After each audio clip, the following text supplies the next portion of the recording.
Joel, who influenced you the most as a young person, and what did they pass on to you?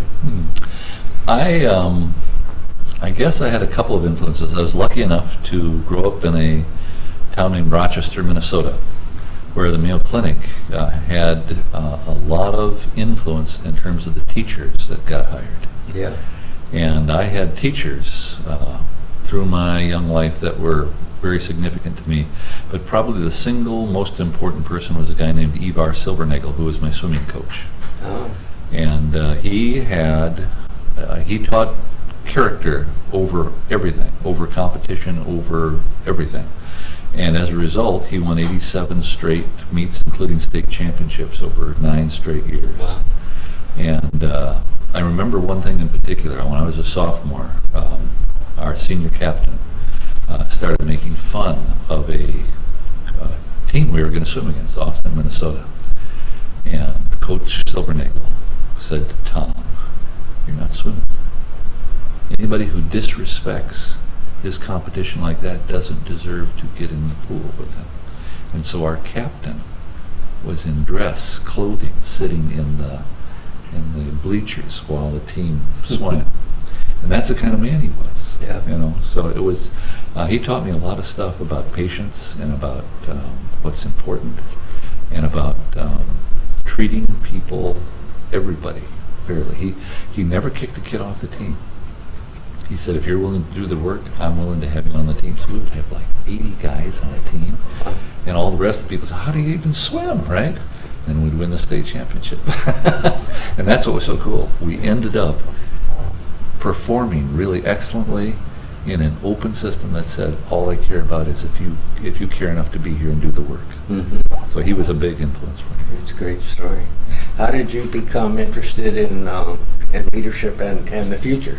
Well, it was backwards, actually. I got interested in the future as a direct result of a guy named Art Harkins, who came to the University of Minnesota to set up one of the first future studies programs in the Western Hemisphere. And he came to my education class. I was getting a master's degree in education. And he talked about what he was going to do, and he talked about the future. And when he was talking about the future, I knew everything he said.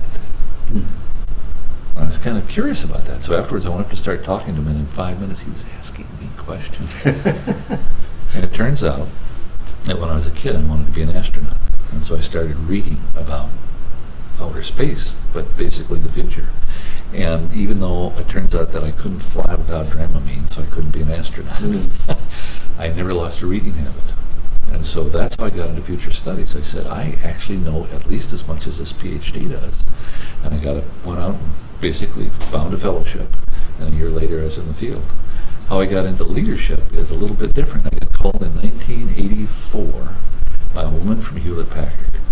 She said, "I want you to come out and do our leadership series." And I said, "I don't do leadership, I do futures." She said, "Read your own book." If that isn't about leadership, I don't know what is. So she taught me that what I was working on and focusing on actually had leadership focus once I understood that. Yeah. So that's how I got into the leadership side. And how did you develop your core beliefs and values, and what were they, or maybe what are they? Around future studies? No, just Or about my life? Yeah. I guess, when I think about it, the thing that my parents were so good at is I was kind of an odd kid. I wanted to be an astronaut at age 6. This 1949, when the word astronaut wasn't even there. I wanted to be a spaceman, right? And my parents didn't say, "Hey, cut that out." They said, "Oh, let's go down to the library and see what books they have." So I think one of the core values I have is curiosity is a really good thing, and having a vision of your future is a really good thing, because I had that vision till I was 12. It absolutely drove me from the time I was 6 till the time I was 12, and my parents never put me down for it, never said you should be doing something, get serious, think about law, maybe you should go into medicine. None of that ever happened. So that was really important. And the second thing I guess my folks gave me was respect. My father and mother always treated one another with respect, even when they had really significant disagreements. In fact, we as children never saw them disagree. They would go into the bedroom, and we could hear them, but we couldn't, you couldn't watch them. And when they came out, they were in agreement, whatever that was. So that question of respect and talking it through and getting things squared away, I think that's something I've tried to practice. I had that same experience, except my parents went upstairs. Same deal, though, right? Yeah, exactly. Kids don't hear this conversation. Yeah. What do you think it will take to develop more leaders who are passionate about both making the bottom line and making a better world? And, I'm most interested in the better world part of it, because I believe you do the better world, the other stuff happens.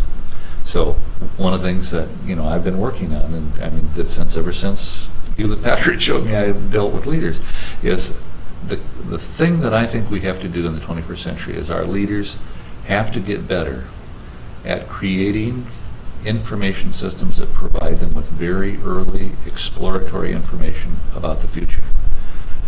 Whether it's innovations or trends or policy changes, things like that, they need to understand the long-term consequences that could possibly spill out from those decisions so that they can make wiser decisions. Right now we have too many bottom-line decisions based on what I call first-order thinking. That is, the immediate consequence of an action or of a new product or things like that. Nathan Taleb talks about black swans, Right. third order, highly unlikely implications or actions that change history. We've got to broaden our spectrum for being able to think out in that way, and that's really, if I can do one thing in the remainder of time I have to get our leaders to say, before we do that, we're going to explore the long-term consequences. Then after we understand that, we will make a decision. I believe they'll make wiser decisions, more careful decisions, and decisions that, in fact, have more positive impact and a lot less negative impact. So my focus right now is exploratory thinking before planning, especially focusing on the cascade of consequences that spills out from actions. Well, this is a related question, directly related, and that is, what advice do you have for the next generation of leaders, the young leaders coming up now? Specific advice. Read outside your field. Get outside the boundaries of what your specialty is going to be in, because the likelihood of the big surprise is it's going to come from outside in. So be sensitive. Number 2, build a cadre of what I would call scouts. People from various aspects of your organization who take not a lot of time, but are in fact constantly attuned to some aspect of the future that they can then report back to you on in some structured way, but so that it's not all your job to do this, but it is your job to take the input. And then the third thing is this idea of create teams who will help you study the consequences of decisions that you're going to have to make, so that you are much clearer in understanding about the way things are going to unfold. And because you're clearer in understanding the unfolding, you can in fact lead better. So those would be the 3 things from my point of view that I see need work and are very doable at not a high cost. It's not expensive to do what I said. In fact, where I've helped establish some of that stuff, the younger people who are helping the scouting, it's an honor to scout for the CEO. It's an honor to scout for your director, especially if it doesn't take you much time. And that's part of the key, is don't burden people with it. Make it a simple task in terms of how to find that information and spread that information. What would you most like to be remembered for? I would most like to be remembered for bringing tools and concepts broadly used that help people shape their own future. I believe the greatest gift human beings have is free will, that we in fact can make a difference in our lives, and that my tools hopefully will make wiser difference. If that's carved on my tombstone, I would be very happy with that. That's great. Thank you, Joel. My pleasure.